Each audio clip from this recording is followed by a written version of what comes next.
grass, lotus blows as I pass.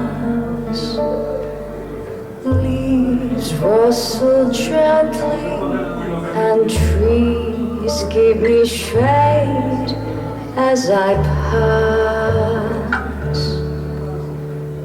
How sweet is nature's embrace, all my woes fade away. I'm slowing down in my mind, rest my soul in your arms. Eh bien, bonjour à tous. Donc moi c'est Alban. Je travaille au sein d'une entreprise luxembourgeoise comme ingénieur du son. Et comme vous l'avez sans doute vu, on a eu le Covid il y a quelques années. Et le Covid a été pour moi une bonne opportunité de démarrer un projet de hi-fi. Donc je travaille moi habituellement comme ingénieur du son, en concert, comme système tech. Et évidemment, on était les premiers impactés par ça. Donc, il y a eu le temps de renouer avec vraiment mes premières amours et la hi-fi, où moi j'avais déjà pu expérimenter un petit peu en construisant des kits et des choses comme ça. Et dans cette aventure-là, moi je suis tombé amoureux d'un driver qui est la version 2000 ou 2020 plutôt de ce que j'avais utilisé, qui est un haut-parleur Supravox 21 cm. Donc c'est du haut rendement, c'est un cône papier et ça se monte dans un volume assez grand. Donc on doit être sur 114 litres, quelque chose comme ça. J'ai choisi un montage basse réflexe avec une petite particularité, c'est que le driver est monté sur un évent, ça s'appelle un montage RJ. Donc il y a un double évent pour ce système basse réflexe. Donc l'air peut circuler tout autour ici, ce qui permet, au-delà de l'accord, d'avoir un médium qui est très bien ouvert. Donc c'est un large bande qui est utilisé sur toute sa plage de fréquence. Il y a une petite correction en filtre passif, c'est une correction d'égalisation, on va appeler ça. Donc lui il fonctionne vraiment sur toute sa bande et a une très belle chute de 6 dB à 8000 Hz. Là le raccord est fait avec le tweeter qui prend le relais. Voilà, dans les premières expérimentations, j'avais utilisé les bicônes, mais pour moi, c'était pas assez fin dans l'aigu. Ça respectait pas, pour moi, les critères de haute fidélité.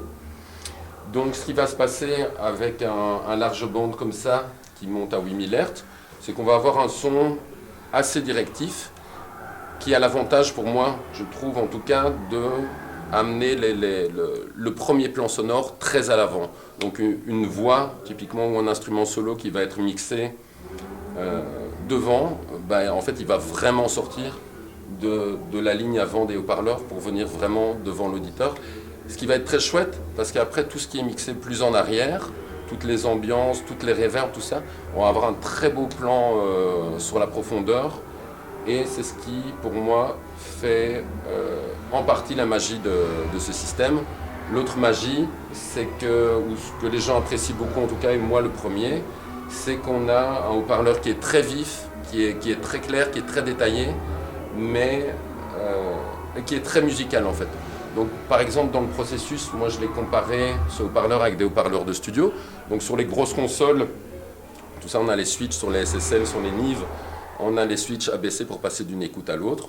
Le raccord est très bon en fait, parce qu'on respecte la courbe de 3 dB sur toute la plage de fréquence, donc ça raccorde, mais c'est toujours, ça c'est pour ma grande joie, on respecte, on est toujours plus chouette en fait, c'est toujours plus joli, plus agréable.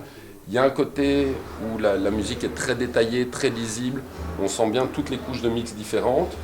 Donc on pourrait dire que c'est analytique, on entend très bien les choses, mais ça reste, à la différence de beaucoup de moniteurs de studio, très beau en fait, très joli.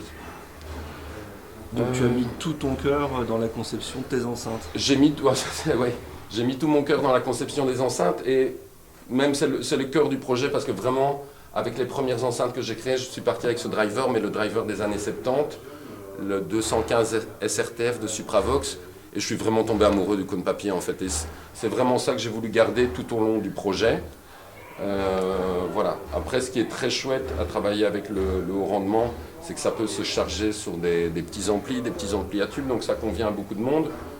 Moi, je dirais que le critère à respecter, c'est d'avoir un ampli de qualité, un ampli qui a un chouette caractère, comme ceux qu'on peut retrouver dans le meuble ici, que j'aime beaucoup.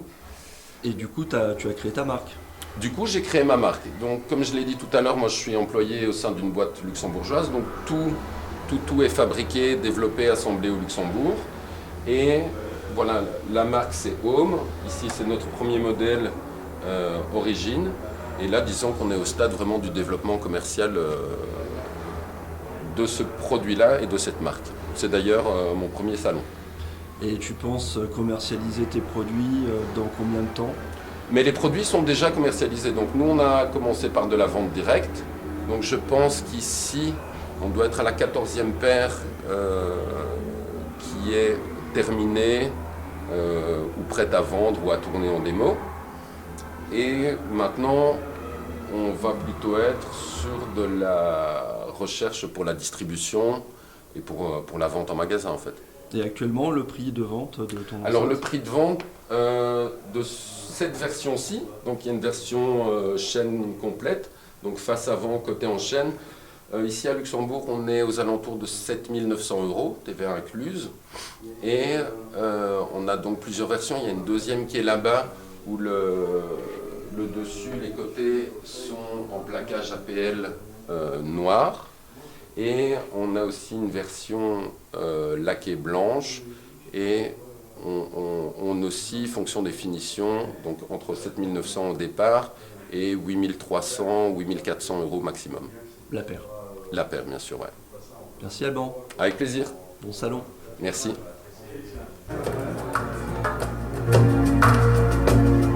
Thank you.